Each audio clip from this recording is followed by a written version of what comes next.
Production underwriting for Ruckus has been made possible in part by the generous contributions from Fred and Lou Hartwig and from viewers like you. Thank you.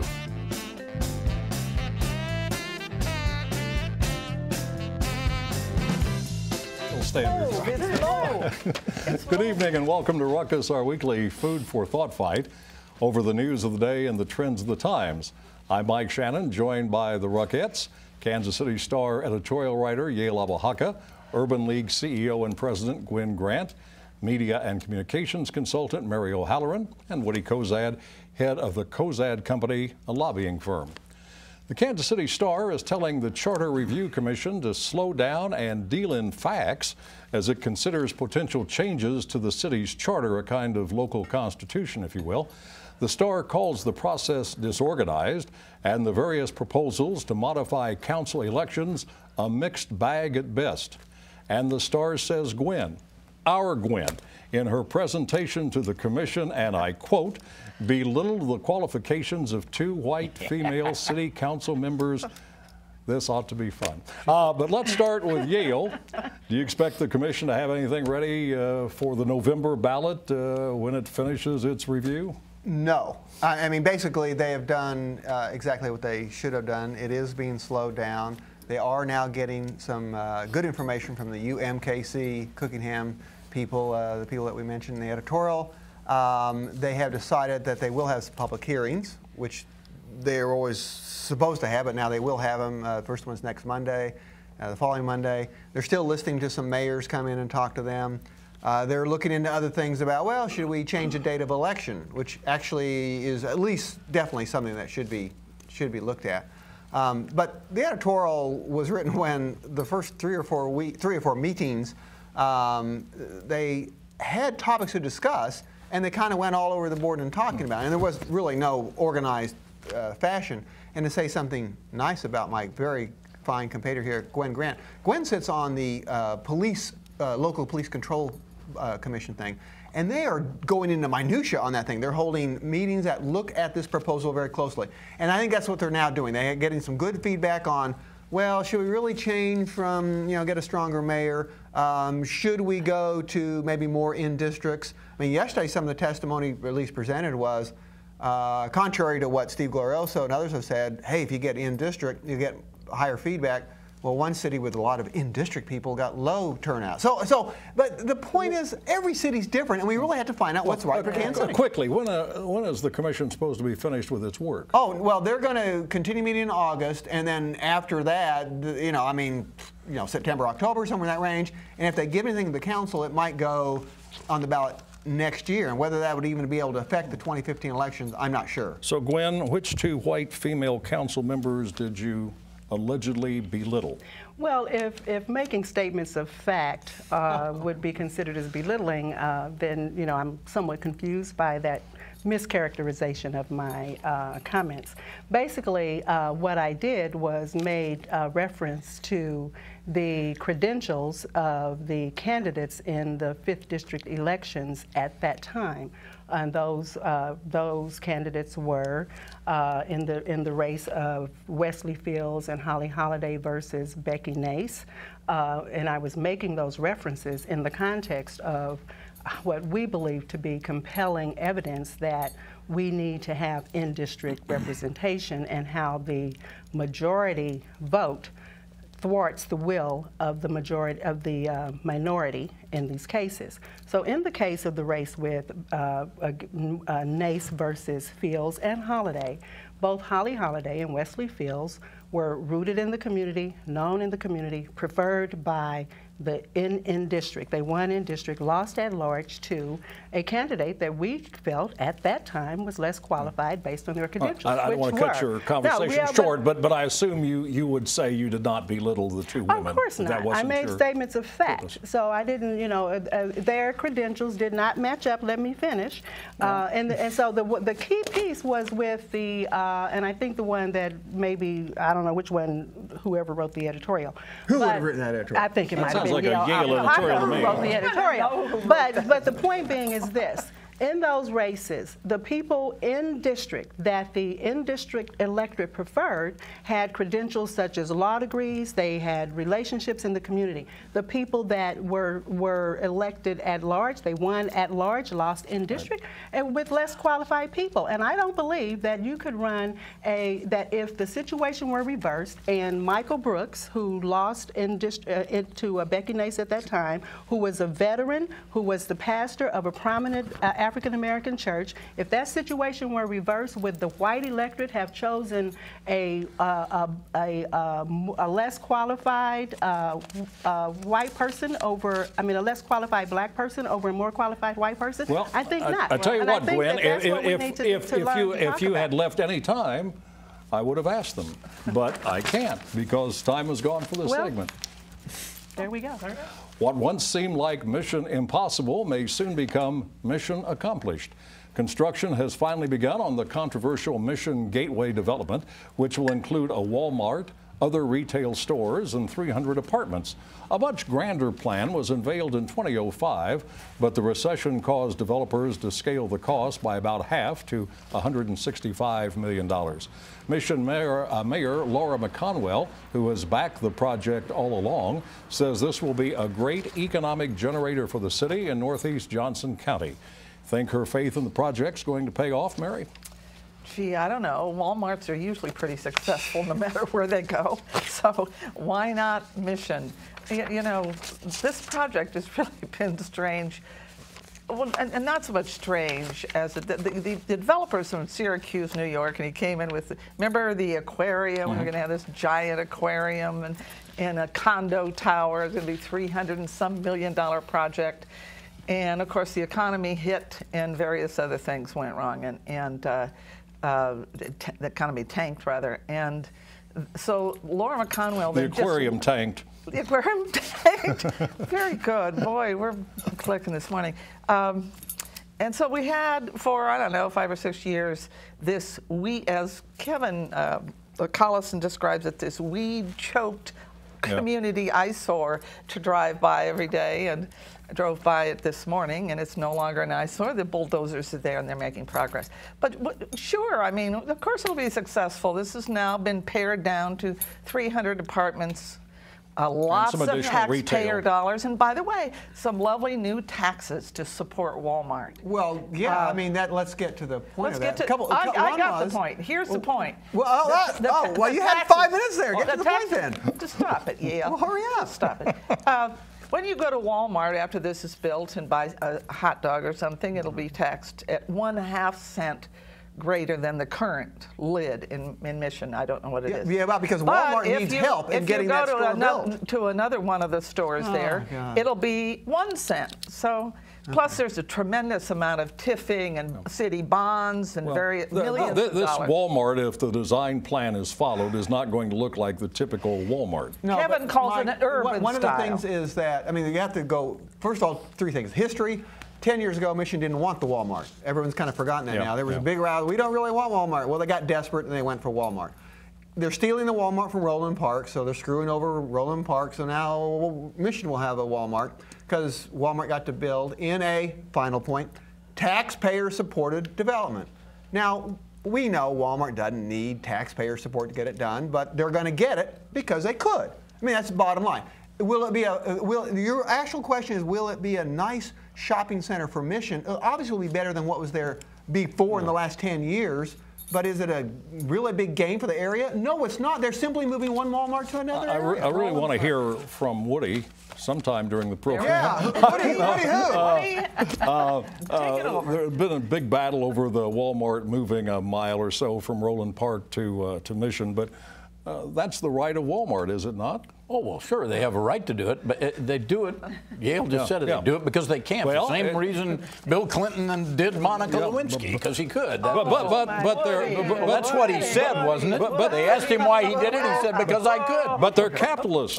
If you're going to, well, I don't know that qualifies as capitalism, getting tax breaks, but they go for the best opportunity available to them. They're going to go, like everybody else, they're going where they get the very best deal they can possibly get. And the nice moderate Republicans who control Mission are giving them just tons of bonds and TIFs, and they'll just be, it'll be lovely. You love those moderate Republicans when they were running the Kansas Senate. It'll be high-end apartments, so everybody can live over the store. In this case, the Walmart. We'll have upper crust retirees living over the Walmart. Many people. Upper crust retirees have rights too, Mary. Darn right. Was born over a pharmacy. Taxpayer dollars supporting their retirement. So how about Mayor McConwell? Does she get credit for this? Does she get plaudits for sticking with this? It's a fine little mayor. She did. Little mayor? Fine mayor. Well, and I'm going to say little mayor for the little lady. Yeah. Little lady. Show's going off. Just wait a minute. Pejorative if I ever Laura heard one. McConwell is a kind of successful mayor. She didn't get her driveway tax because the little businesses that actually make Mission a charming place are going to suffer from this development, and I feel bad about that. But they fought the driveway tax that Mayor McConwell rightly brought up, and now guess what? They would have been helped if they'd left the driveway tax, because there's a lot of new asphalt coming to town, and they would have benefited Mayor from it. McConwell's a delightful lady who She's a speaks to very me nice when person. she sees me at the Sylvester L. Powell She Jr. might not Community anymore. Center. I don't know. Well, I'm doing good things about her here. Amazing Well, I mayor. mean, I'll apologize for Yeah. that I wish she pejorative would term being stand up used a about her little by a taller member and of the speak Ruckus out when crew. she's required to. There is a lot of civic hope and even more taxpayer money invested in the future of 18th and Vine.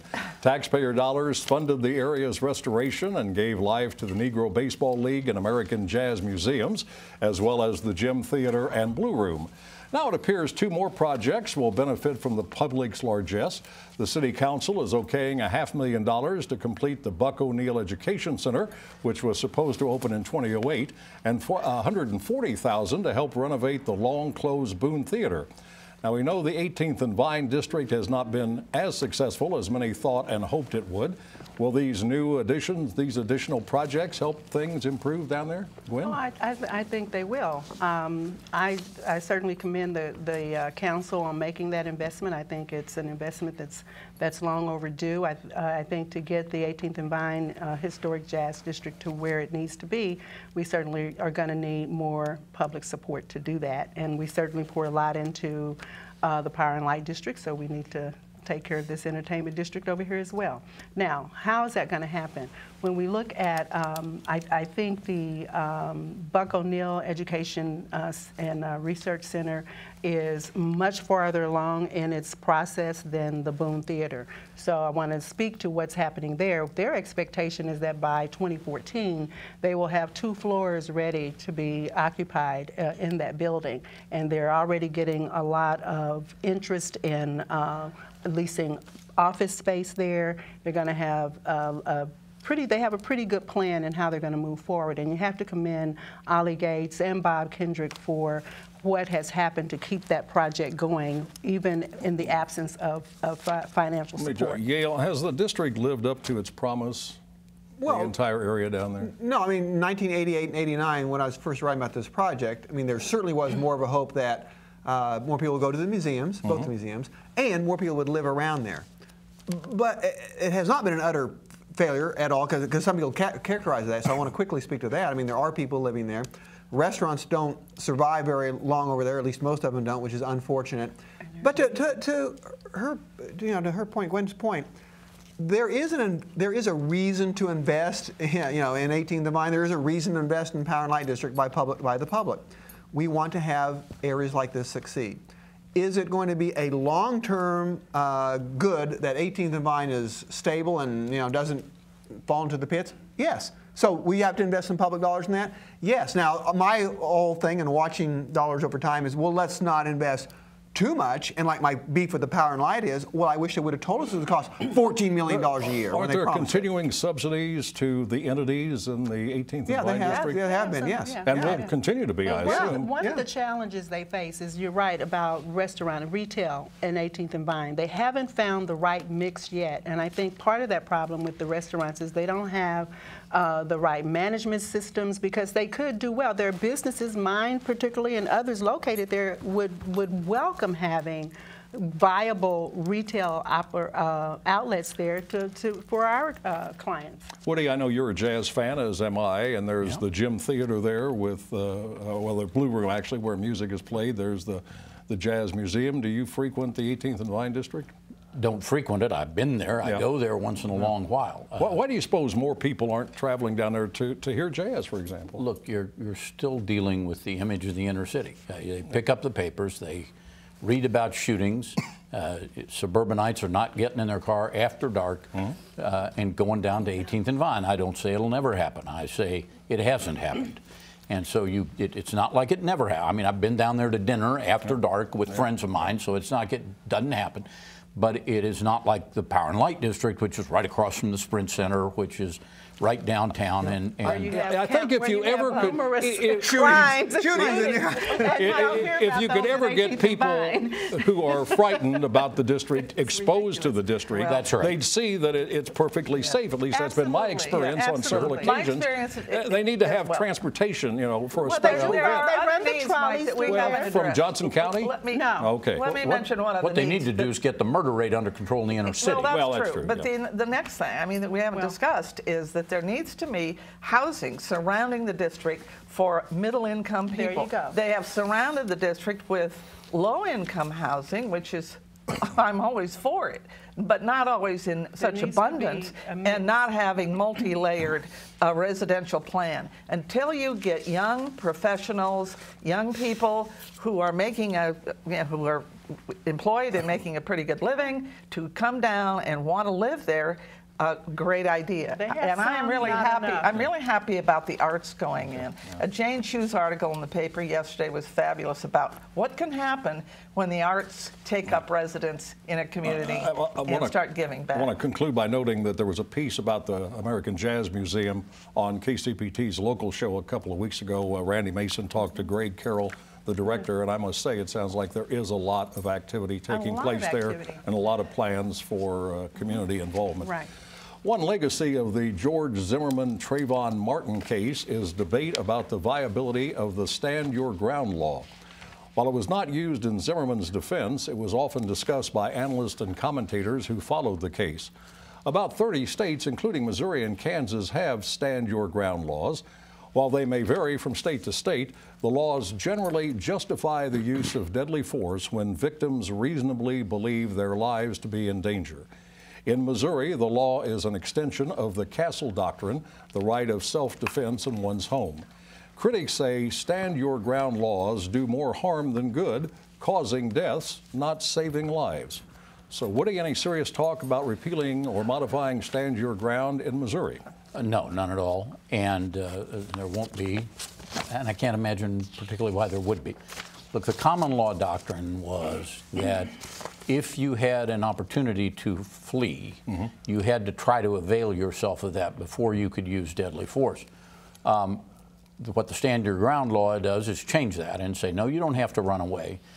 If you're just back to the one test, the one you mentioned, if you have a reasonable apprehension that you're about to be subjected to death or great bodily injury, then you have a right to defend yourself. Now, in fact, once you get into court, if the prosecution depended on the idea that you had to run away, the prosecution was in deep trouble. The test for the jury's always really been the same. Do you have a reasonable belief that this person wants to put you into a coma or kill you? And if you do, the jury is no way they're going to convict you if you defend yourself. Never has been. So Stand Your Ground as a practical matter for a prosecuting attorney doesn't make any real difference.